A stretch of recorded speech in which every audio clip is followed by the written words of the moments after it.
Donc ce soir, on continue les fondements du christianisme et en fait, on va prendre un petit moment pour regarder un petit peu le sermon sur la montagne. Parce qu'on ne peut pas parler des fondements du christianisme sans vraiment regarder, étudier le sermon sur la montagne. Alors, on le trouve dans l'évangile de Matthieu, chapitre 5 et 7. On le trouve aussi dans l'évangile de Luc. Et probablement, Jésus, il enseignait ces choses-là régulièrement, dès qu'il était dans des endroits, dans des plaines, dans des montagnes, bref, quand il avait une foule, il enseignait probablement souvent ces principes-là, parce que c'est les principes de base, les fondements de base du christianisme. Et donc, pourquoi on fait cette étude? Parce qu'on parle de construire notre foi, et en fait, pour arriver à la foi, euh, on y arrive en mettant en pratique ce que Jésus enseigne, les fondements, les principes, les valeurs qu'il enseigne. Et le sermon sur la montagne, en fait, si on devait faire un résumé de tout le Nouveau Testament en 3 ou 4 pages, eh ben, on obtiendrait le fameux sermon sur la montagne. Donc c'est un très Mmh très bon résumé pour les, mh. les personnes qui n'ont pas envie de tout lire. Moi, je les encourage à juste lire les 3 pages. Donc voilà, sermon sur la montagne. Et comme ça, on a un excellent résumé du christianisme, des enseignements principaux de Jésus. Euh, alors, le principe, c'est que on lit au début du sermon sur la montagne, il y a les fameuses béatitudes. On va évidemment ce soir pas pouvoir étudier le sermon en détail, parce que là, il faudrait 3 heures et pas 25 minutes. Mais dans les béatitudes, il y en a une où Jésus il dit « Heureux ceux qui ont le cœur pur, car ils verront Dieu ». Et en fait, euh, c'est ça le principe, c'est qu'en purifiant notre cœur, on va voir Dieu, on va avoir une relation avec Dieu, on va ressentir Dieu. Et puis bien sûr, à la fin, on sera avec lui pour l'éternité, en purifiant notre cœur. Mais le principe, c'est vraiment ça, c'est que le sermon sur la montagne donne un certain nombre de commandements, de principes que Jésus enseigne, et lorsqu'on les met en pratique, on purifie notre cœur, et au fur et à mesure qu'on purifie notre cœur, eh bien, on bâtit notre relation avec Dieu et on le ressent de plus en plus. Euh, voilà, le sermon sur la montagne mis en pratique transforme notre cœur. Et moi, ça m'a fait penser à ce passage en Ézéchiel 36, où en fait Dieu il prophétise au travers d'Ézéchiel et il dit la chose suivante, il dit je vous donnerai un cœur nouveau euh, et je mettrai en vous un esprit nouveau. Je retirerai de votre corps le cœur de pierre et je vous donnerai un cœur de chair. Voilà le principe. Et ce soir, on va voir juste quelques exemples qui fait que quand on les met en pratique, on transforme notre cœur. Alors, le premier exemple, on va aller un peu dans l'ordre. Euh, la réconciliation. On voit que Jésus, il est vraiment très, comment dire, il met beaucoup l'accent sur la paix dans les relations, sur la réconciliation entre les gens. Et on va lire en Matthieu chapitre 5, donc un des premiers passages, un des premiers principes que Jésus enseigne, verset 21. Il dit, vous avez appris qu'il a été dit aux anciens, tu ne commettras pas de meurtre. Celui qui commet un meurtre mérite de passer en jugement. Mais moi, je vous dis, tout homme qui se met sans raison en colère contre son frère mérite de passer en jugement. Celui qui traite son frère d'imbécile mérite d'être puni par le tribunal, et celui qui les traite de fous mérite d'être puni par le feu de l'enfer. Si donc tu présentes ton offrande vers l'autel et que là tu te souviennes que ton frère a quelque chose contre toi, laisse ton offrande devant l'autel et va d'abord te réconcilier avec ton frère, puis viens présenter ton offrande. Ah, donc là, il dit quelque chose de très très fort en fait. Il dit si tu te mets en colère contre ton frère, si tu le traites d'imbécile, tu mérites le feu de l'enfer. On pourrait dire waouh, il y va un peu fort Jésus là quand même. Combien de fois j'ai traité quelqu'un d'idiot, d'imbécile et d'autres termes que je ne vais pas citer ici. Euh, mais il est tellement psychologue parce qu'on sait aujourd'hui que lorsqu'on traite quelqu'un d'idiot et qu'on le répète, que ce soit des parents, que ce soit un prof, eh bien au bout d'un certain temps, la personne va le croire, va vraiment croire qu'elle est bête, qu'elle est idiote. Et ça va créer ce sentiment de honte qui ensuite s'auto-alimente tout seul. Et on détruit l'être de la personne, on détruit son identité, on détruit vraiment sa personne intérieure. Euh, Et donc Jésus dit, voilà, si tu fais ça, ben à la fin, ben, tu détruis cette personne et donc tu mérites vraiment pas d'être avec moi, quoi. Euh, et donc ensuite, il continue en disant, ben, si tu sais que quelqu'un est pas en paix avec toi, ou si toi-même tu n'es pas en paix avec cette personne, va d'abord te réconcilier euh, avant de vouloir faire des trucs religieux. Euh, et donc c'est plus important de se réconcilier que d'aller à une réunion de l'église ou de faire des choses religieuses. Et moi, je me souviens quand j'ai commencé à étudier la Bible, je m'en rappellerai toute ma vie. L'ami qui m'enseignait la Bible, il m'avait demandé ça. Il m'avait dit, est-ce que tu as quelqu'un avec qui tu es en conflit, que tu as traité d'imbécile ou tout ça? Et j'ai dit, bah ouais, la semaine dernière, il y a un gars, c'est vraiment un imbécile, quoi. Je ne peux pas le piffrer, celui-là. Et du coup, il m'a dit, ben écoute, si tu es sérieux, tu veux vraiment étudier la Bible, il faut que tu ailles lui demander pardon, parce que si tu l'as traité d'imbécile et autres termes, ben, on ne peut pas aller plus loin dans la Bible si tu ne vas pas lui demander pardon et te réconcilier avec lui.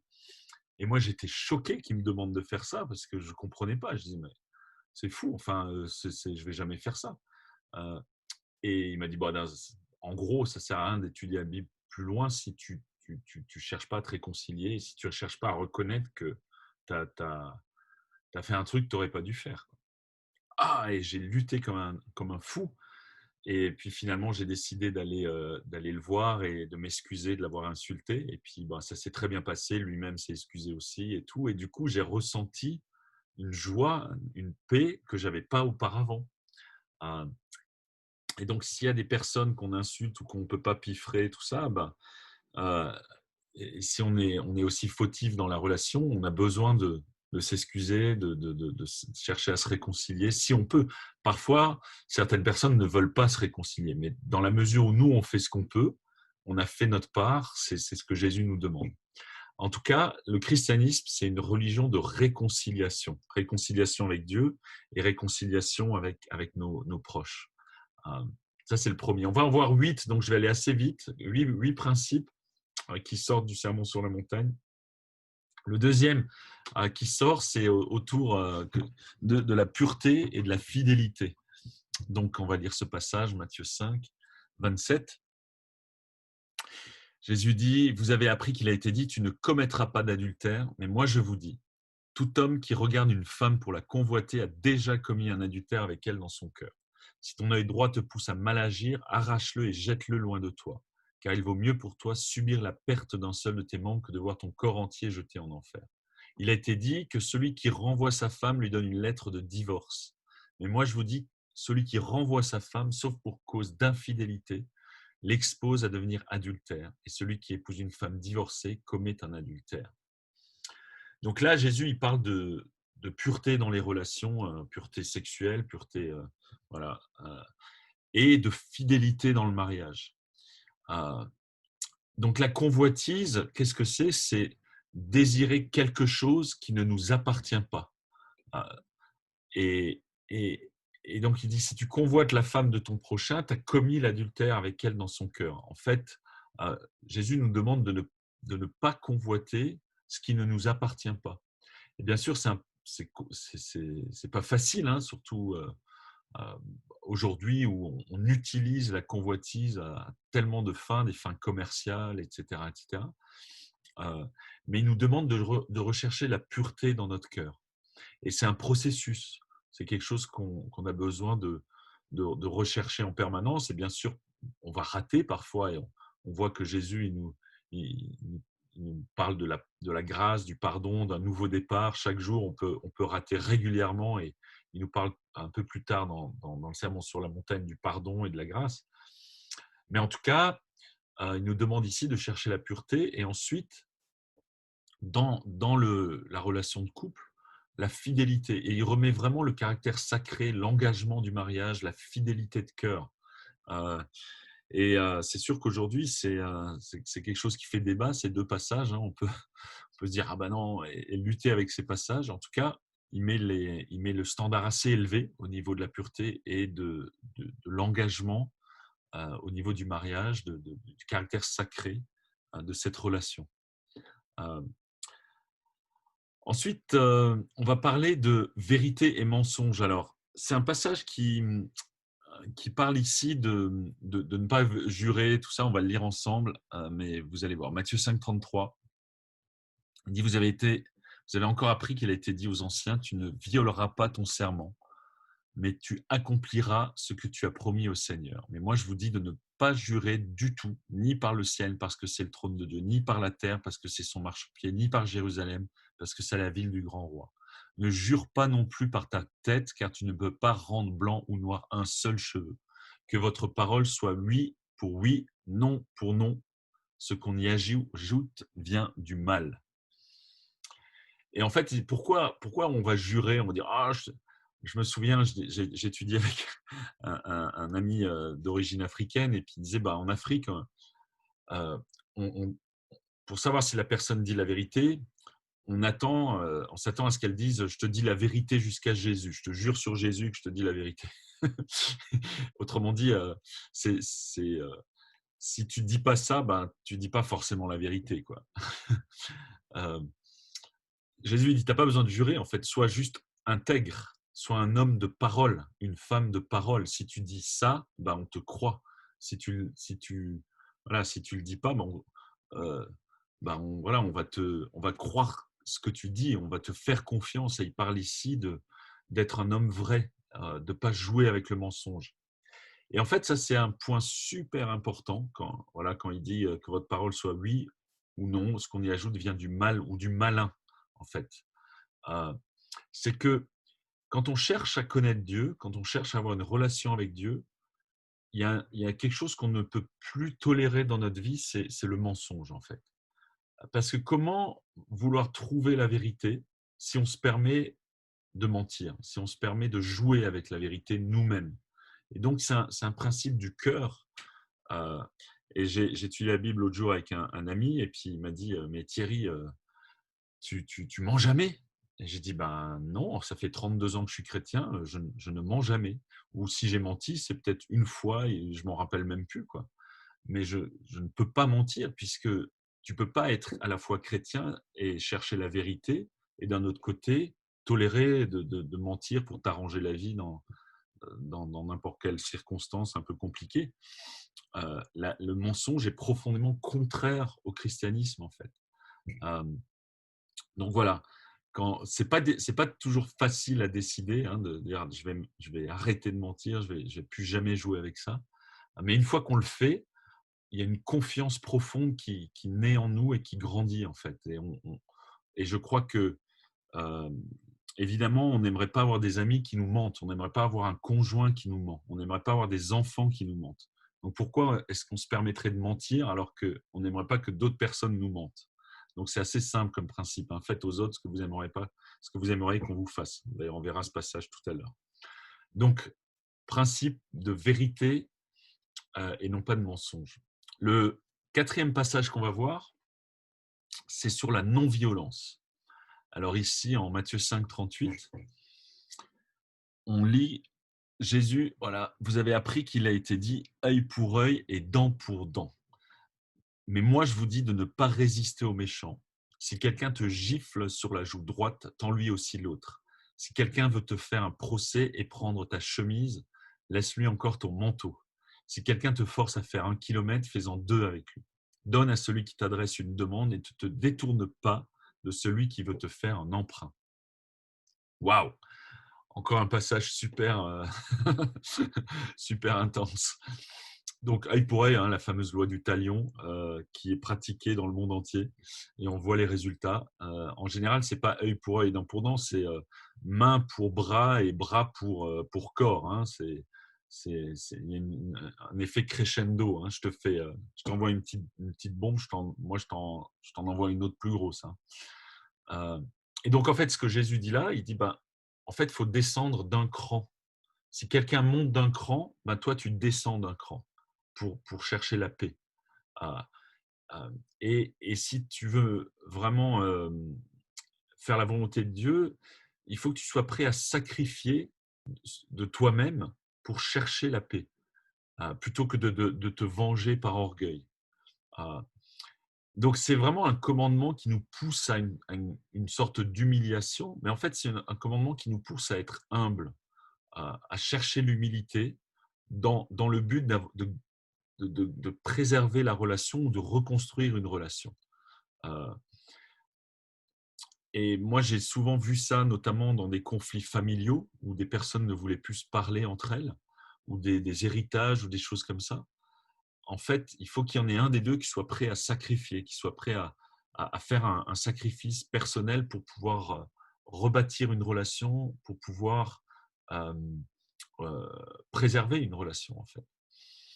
Donc, ce passage nous montre une fois de plus que le christianisme, c'est pour ceux qui cherchent l'humilité. Et on pourrait en parler encore beaucoup plus de ce passage. Un cinquième passage dans le Sermon sur la montagne, c'est l'amour inconditionnel. Alors, on va lire Matthieu 5, 43. Voilà, vous avez appris qu'il a été dit, tu aimeras ton prochain et tu détesteras ton ennemi. Mais moi, je vous dis, aimez vos ennemis, bénissez ceux qui vous maudissent, faites du bien à ceux qui vous détestent et priez pour ceux qui vous maltraitent et qui vous persécutent, afin d'être les fils de votre Père céleste. En effet, il fait lever son soleil sur les méchants et sur les bons, et il fait pleuvoir sur les justes et sur les injustes. Si vous aimez ceux qui vous aiment, quelle récompense méritez-vous? Les collecteurs d'impôts n'agissent-ils pas de même? Si vous saluez seulement vos frères, que faites-vous d'extraordinaire? Les membres des autres peuples n'agissent-ils pas de même? Soyez donc parfaits comme votre Père céleste est parfait.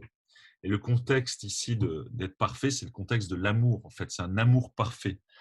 C'est, en termes grecs, c'est le fameux agapé. C'est un engagement à aimer de manière inconditionnelle. Donc, même si tu me fais du mal, je t'aimerai quand même. Et c'est ce type d'amour qu'on peut voir dans les relations familiales, parfois entre un père et un fils, ou quand il y a une tension, eh ben, ok, on n'est peut-être pas d'accord, mais je vais t'aimer quand même.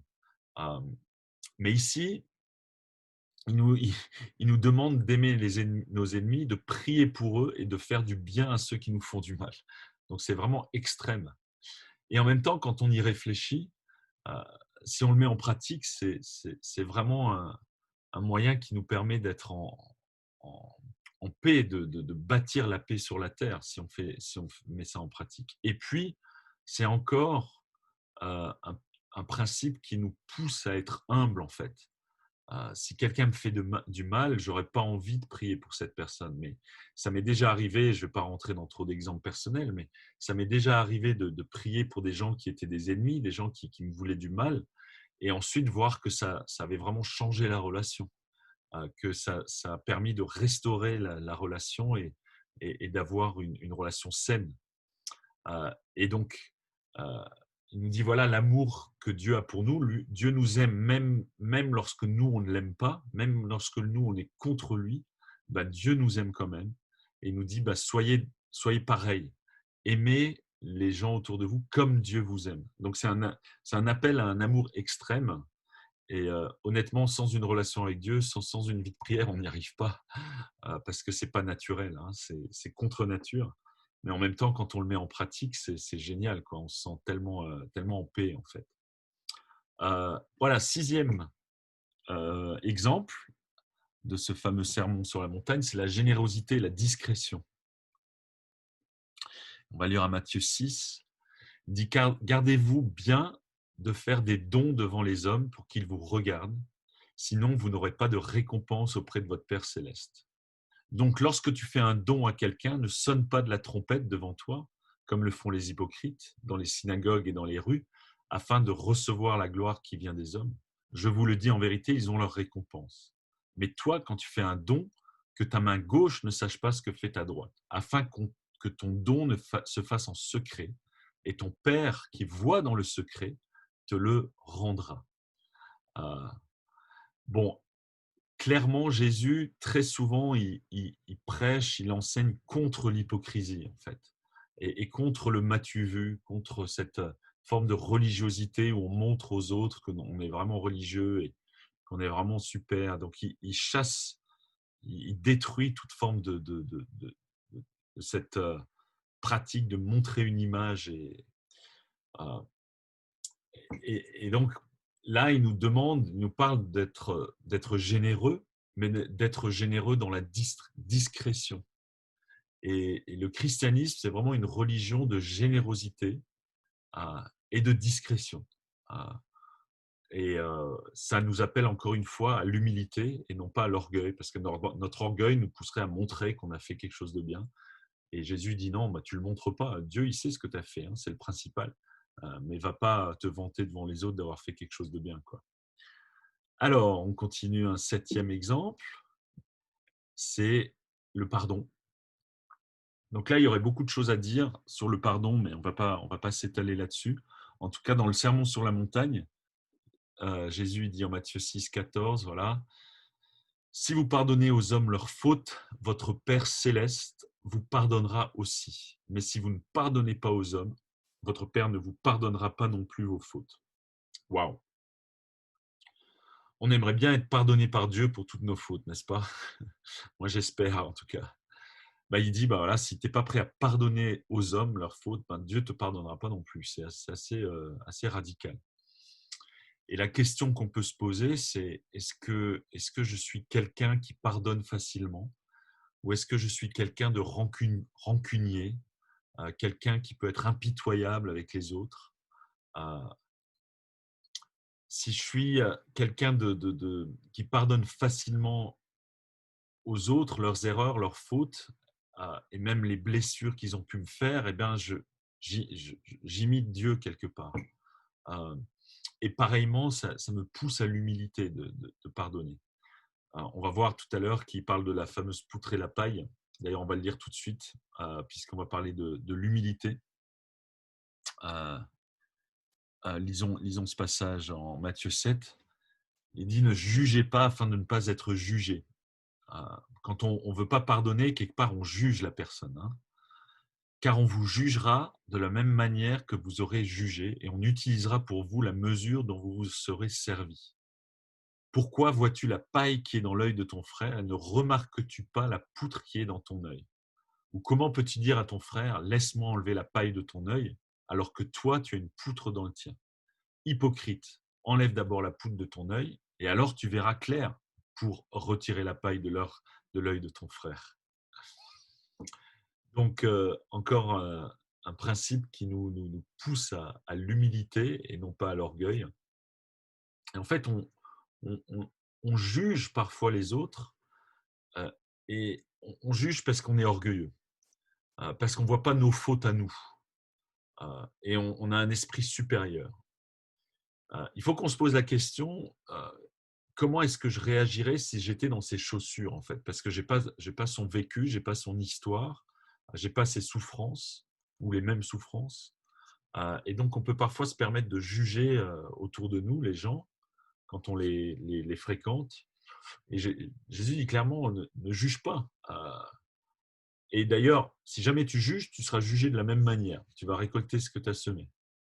Et puis ensuite, il nous raconte cette histoire de poutre et de paille. En fait, tu ne te rends pas compte.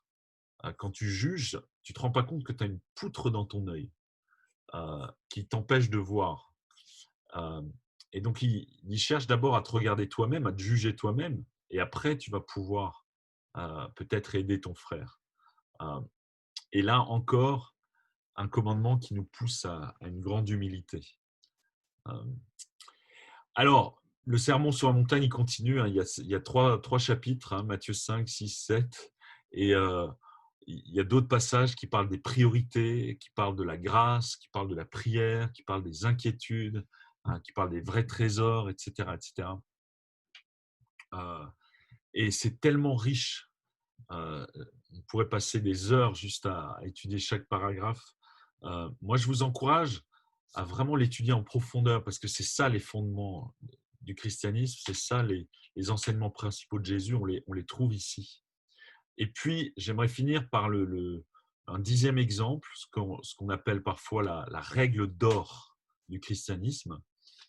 Et on la trouve en Matthieu 7, verset 12, où Jésus il dit tout ce que vous voudriez que les hommes fassent pour vous, vous aussi, faites-le de même pour eux, car c'est ce qu'enseignent la loi et les prophètes. Et en fait, c'est très intéressant ce passage parce que euh, c'est très proactif et pas du tout passif. Donc, il ne faut pas confondre ce passage avec ne fais pas de mal aux autres. Souvent, certaines personnes peuvent se dire, non mais moi ça va parce que je fais pas de mal aux autres. Mais Jésus, il dit pas ça. Il dit fais du bien en fait.